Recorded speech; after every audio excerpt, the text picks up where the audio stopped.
അവളെ പഠിപ്പിക്കണ്ടായി കേട്ടോ. വീട്ടിലിരുന്നോട്ടെ, കുറച്ചാളെ ഞാൻ കെട്ടിച്ചു വിടാം. നിങ്ങളുടെ ഈ ഫോൺ എന്തിനു കൊണ്ട് നടക്കണം? നിങ്ങൾ എത്ര പ്രാവശ്യം ഞാൻ വിളിച്ച്? എന്തെങ്കിലും വിചാരം ഉണ്ടോ ക്ലീറ്റോ നിങ്ങൾക്ക്? ഇന്ന് ലാസ്റ്റ് ഡേറ്റ് ആണെന്ന് നിങ്ങളോട് എത്ര പ്രാവശ്യം ഞാൻ പറഞ്ഞു? നിങ്ങൾ എന്തിനാ തന്തയെന്നും പറഞ്ഞ് നടക്കണേ? എന്തെങ്കിലും ഒരു ഉപകാരം ഉണ്ടോ നിങ്ങൾക്ക്? പാർട്ടി ഓഫീസിലോട്ട് ഓടാൻ അറിയാലോ. പറയുമ്പോ ഞാൻ കുറ്റക്കാരിയാവും. സ്വന്തം കൊച്ചല്ലേ? ഏതെങ്കിലും ലോകത്ത് ഏതെങ്കിലും അച്ഛന്മാര് ചെയ്യണ കാര്യമാണോ? എന്നൊന്ന് വിളിച്ചു പറയാം. അതിനുള്ളൊരു മാന്യത കാണിക്കണ്ടേ ക്ലീറ്റോ? ഇനി എന്ത് ചെയ്യും? എന്താ നിങ്ങൾ ഉദ്ദേശിക്കണേ? വലിയ പ്രമുഖനാണല്ലോ. നീ എന്നോട് ക്ഷമിക്കണം. കാലത്ത് ഇവിടുന്ന് പോയപ്പോൾ എൻ്റെ കയ്യിൽ പൈസ ഇല്ലായിരുന്നു.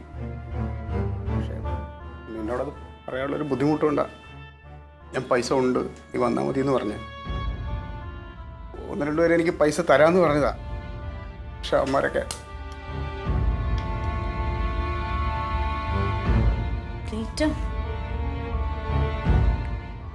എൻ്റെ കൊച്ചിൻ്റെ കാര്യം ആലോചിക്കുമ്പോഴാണ്.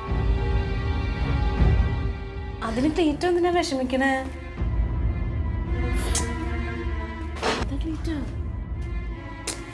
ക്ലീറ്റോ അവിടെ നിന്നേ.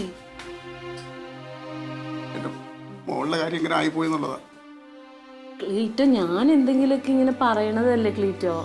ഇതങ്ങനെ ടെൻഷൻ അടിക്കേണ്ട കാര്യമൊന്നുമില്ല. പൈസ കിട്ടിയില്ലെങ്കിൽ എന്താ, നമ്മളവളെ ഗവൺമെന്റ് സ്കൂളിൽ വിടും. അത്ര വലിയ കുഴപ്പമാണോ? നമ്മുടെ മോളല്ലേ. ക്ലീറ്റോ വിഷമിക്കാതിരുന്നേ. ക്ലീറ്റോ നോക്കിക്കോ, ഒരു പ്രശ്നം ഉണ്ടാവില്ല. എന്തെങ്കിലും ഒരു വഴി ദൈവം കാണിച്ചു തരും.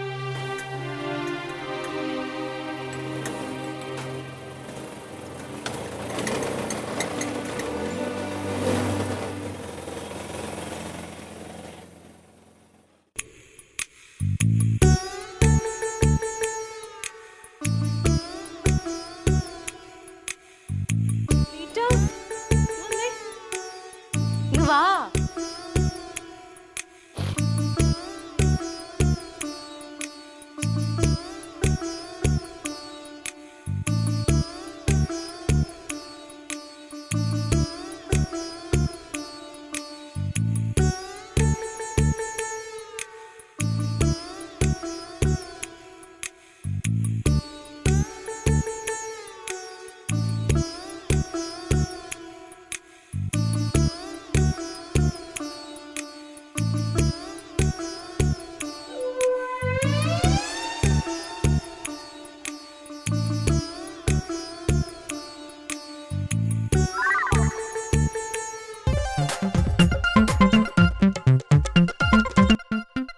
Alien versus Alien.